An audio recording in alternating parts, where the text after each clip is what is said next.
más rápido, más salvaje, más variado y mucho más frenético. Burnout 3 significó un cambio drástico que sorprendió a propios y extraños, convirtiéndose en uno de los arcades de velocidad más celebrados y queridos de todos los tiempos, y por eso hoy lo vamos a recordar. Burnout 1 y 2 fueron juegos muy bien recibidos y con un estilo arcade muy clásico. Se trató de dos juegos excelentes, sobre todo el segundo, que basaban su encanto en el uso del turbo y en la esquiva de tráfico, junto a unos acabados y un nivel de realización sobresalientes, pero que no contaban con una seña de identidad propia demasiado marcada. Tras la bancarrota de Acclaim en 2003, Criterion, desarrolladores de la franquicia, fueron contratados por Electronic Arts para realizar un reboot de la mítica franquicia ya olvidada y de la que nada se sabía desde prácticamente inicios de los 90, Skate or Die, en la que trabajaron durante algunos meses, a la par que recibían otro encargo, diseñar un spin-off para la saga Need for Speed, que recibiría el sobrenombre de Split Second. Pero ocurrió algo inesperado cuando los chicos de Criterion presentaron la prueba de concepto de Skate or Die. En Electronic Arts se volvieron locos y les exigieron una serie de cambios tan drástica que echaba por tierra todo aquello por lo que habían apostado en Criterion,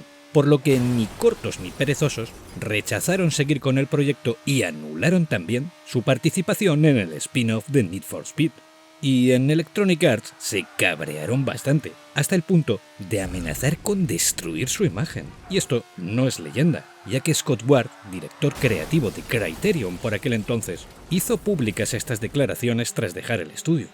Aun habiendo ocurrido esto, Electronic Arts y Criterion coincidieron de nuevo en el E3 de aquel año y llegaron a un acuerdo. Les querían contratar para producir y publicar una nueva entrega de su saga Burnout, pero esta vez, y tras algunas negativas previas, Criterion exigió una cláusula por la cual se reservaban el derecho a diseñar el juego con total libertad creativa, y en Electronic Arts terminaron aceptando, pasando a formar parte del estudio y comenzando a desarrollar bajo este sello la tercera entrega, que nacería con la intención de darle a la serie un mayor peso en torno al multijugador.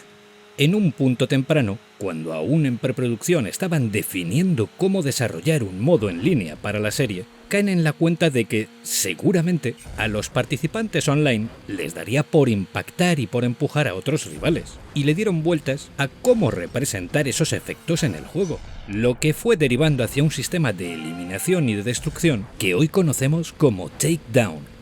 Sobre este concepto se dibujó todo el juego, ya fuese online u offline. Y ahora, además de correr en pruebas con tráfico y contar con un sistema de nitro, el título se centraría en las posibles formas de destruir a los rivales, ya fuese empujándolos contra muros, contra el tráfico, por ejercer presión psicológica contra ellos o inclusive provocando su destrucción tras colisionar con nosotros una vez estrellados. Y esto le dio una nueva dimensión a la franquicia que lo convertía en infinitamente más intensa y que le otorgaba al juego una sensación de destrucción y de espectacularidad que rozaba lo sublime. Ese punto de identidad y de mecánicas propias que les faltó a las dos primeras entregas de la serie fue subsanado con matrícula de honor a la hora de crear esta tercera entrega, que además contó con unos patrones de inteligencia artificial realmente magníficos, en donde los participantes buscaban activamente alcanzarnos para darnos caza y destruirnos. Además de esto, el aspecto técnico se adecuó para ofrecer mayor sensación de velocidad gracias a la implementación de un intenso uso de los efectos de desenfoque y de distorsión de la imagen, y el resultado fue una locura, ya que aunaba reflejos en las carrocerías mediante cube mapping, efectos de deformación complejos para los daños, partículas por doquier, deformación de imagen para otorgar sensación de estiramiento de ojo de pez en los bordes, aunque esto ya sucedía también en sus anteriores entregas, iluminación especular y decenas de vehículos en pantalla. El juego también contó con unos circuitos diseñados de muy buenas formas para adaptarse a las nuevas mecánicas, esta vez ambientados en Asia, Europa del Norte y Norteamérica, y contaban con un polycount realmente abultado. En esta tercera entrega se incluyeron nuevos modos de juego, carreras por categoría, por eliminación, furia en la carretera, que consistía en realizar el mayor número de takedowns posibles antes de ser destruidos, contrarreloj y 1 contra 1, junto a un nuevo modo de destrucción con potenciaciones de por medio y a nuevos modos de juego versus.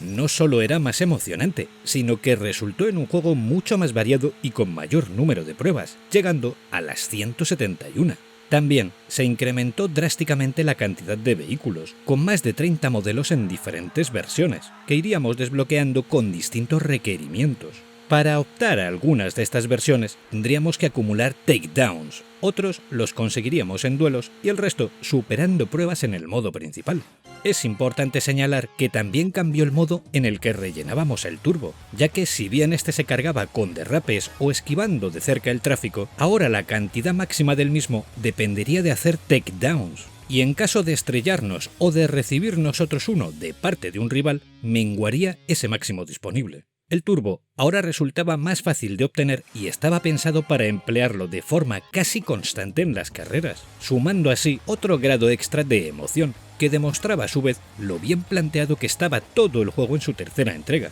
ya que sin buscar el takedown era difícil rellenar toda la barra, y el título contaba con unos contrincantes que te forzaban a exprimirlo, por lo que turbo y takedowns eran mecánicas que se retroalimentaban y que necesitaban de un uso constante si no queríamos contemplar cómo los rivales nos adelantaban sin remedio. Aquí no valía con conducir bien, había que hacerlo a toda velocidad y buscando los enfrentamientos, todo mezclado de forma perfecta. Otro punto en el que la saga mejoró de forma evidente fue en relación al sonido, haciendo gala de unos FX acojonantes y de una banda sonora muy bien elegida, de la que destacaría temas como el mítico I Wanna Be Sedated de los Ramones o la fabulosa Broken Promises de Moments in Grace. Otras cosas les podremos criticar a los de Electronic Arts, pero en cuestiones de sonido no les gana nadie.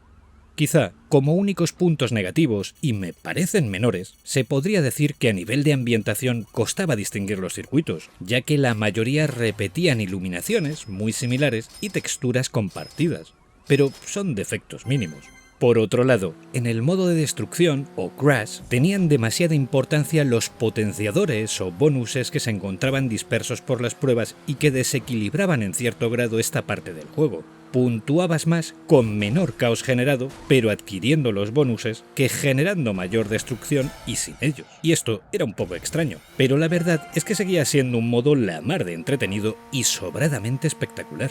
En conjunto, Burnout 3 fue un título sobresaliente que es considerado por la mayoría como el mejor de su saga. Si a mí me preguntáis, lo gocé al máximo con él, pero aún disfruté más con su siguiente entrega, Revenge, que llevó el caos a niveles impensables y que volvió a elevar técnicamente el techo de la franquicia. Pero esa es otra historia de la que hablaremos en breve. Hasta entonces, solo me queda daros las gracias por vuestra atención y por vuestro tiempo. Nos vemos en el próximo vídeo. ¡Saludos!